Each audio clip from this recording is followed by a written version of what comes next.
Hi folks, I'm Don Meisner, and I'm here actually in downtown Massena at the Veterans Park. Beautiful spot with the Grasse River at my back. And I want to use this as an introduction to all of you to stay with us where you're watching this right now. And in the weeks and months to come, I'm going to show you a lot of different videos on all different waters around the Massena area. But I think this is a great starting point. You know, this river is one of my favorite in the world. It runs right down through the center of Massena. And ironically, as I look out here right now, there's probably a muskie within 50 feet of me. And that's what makes this river so special. But it's only the beginning to the special things that you'll discover if you come to Massena and fish some of the surrounding waters.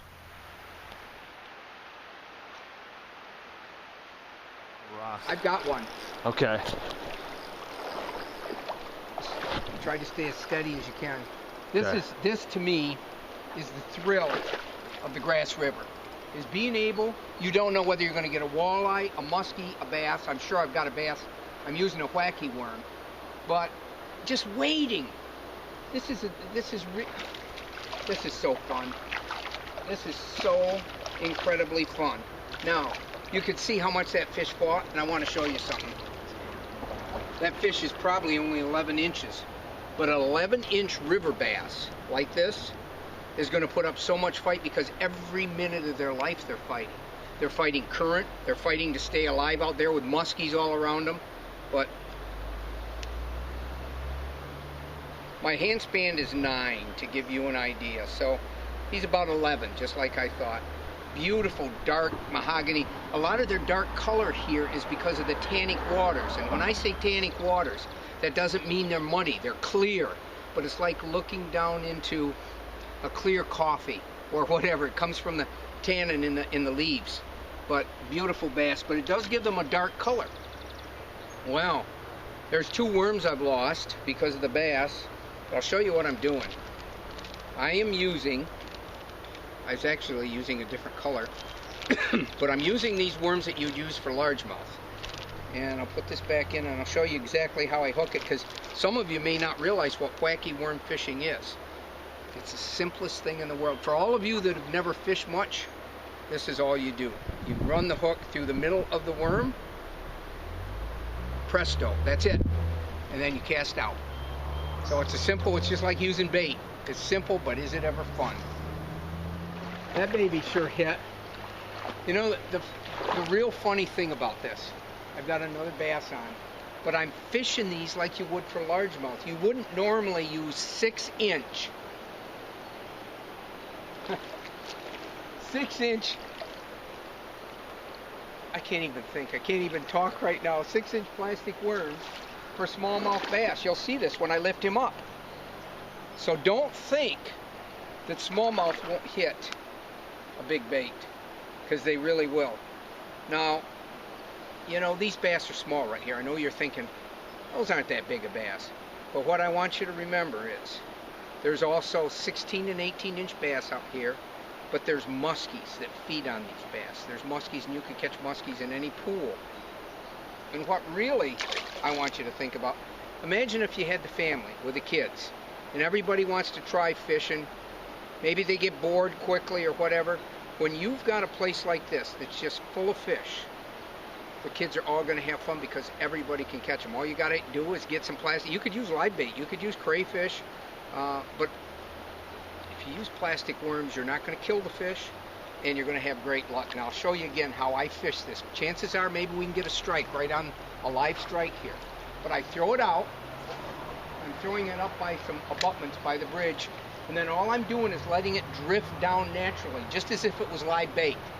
And I'm waiting to see if I feel a tap, anything, any movement on the rod. Means they picked it up. Again, it's just like live bait fishing. But is it ever fun? Now that time I didn't get a strike right off. Sometimes they'll hit it just as soon as it hits the water. Now I'm getting, there's one. Picked it up. He's picked it up. Then he's on. Now again, that great big worm, and this is not a big bass. I think we had the biggest ones when we start. Usually when you go to a pool, you'll catch the biggest bass first. They'll be the hogs. They'll come in and they'll bully the little ones and they'll hit. But again, these are 10-inch bass, and you can see how much fun this was. That time, he threw it back in my face. I guess that's fair retribution. These are beautiful little river smallmouth. Well, I'll just keep doing this. As long as they want to do it, I'll play too. Hey, that's a nicer one, isn't it? I think it's about the same. I don't. I think you got a 12-incher. Maybe, oh, maybe it's the same. Wait till you get a 14. I think it's littler. Whoa! I told you there was a muskie in this pool, didn't I? Whoa! I told you there was a muskie in this pool, didn't I? Do you believe that? Do you? Well, I've got my buddy Russ pole because he's got the camera, and I just had another fish on, but I got to tell you what just happened. Russ just caught probably an 8-inch smallmouth. It jumped out there, and we're bringing it in. We're both looking at it, and he's just bringing it out of the water. I hope on his helmet or cap camera you can see this. A muskie came up 2 feet from us and tried to grab that bass right as we were lifting out of the water. That is the thrill of fishing in a body of water like this, wading up to your knees and knowing that you could have a 40-pound muskie 3 feet from you. These rivers are gems, I'm telling you. There's one hitting mine. Not a bad one, is it? Well, we don't need him, so don't worry. okay. But we're getting a little bigger ones now. Yeah, that's nice. That's a nice isn't fish. bad, is it? No, you sure you don't want to make a comment? You're on video. Yeah, you know. This time I only cast about 10 feet outside of us, and I said, there's no way we're going to get one there. They must know we're here. We've been standing here in the water. That's a pretty nice, again, for a river smallie, this is a nice fish. This is so much fun. You know, I've gone on and I've told you how magic it is, but it really is.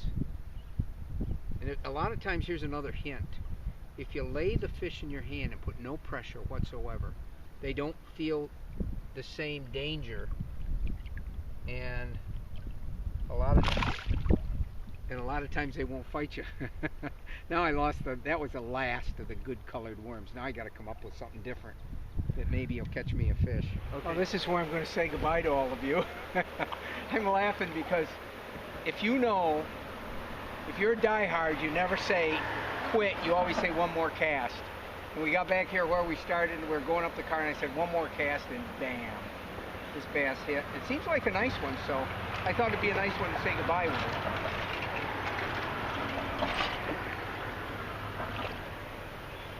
It feels good. Yeah, that's a nice fish. It's a good one to end as I hook Russ line with mine.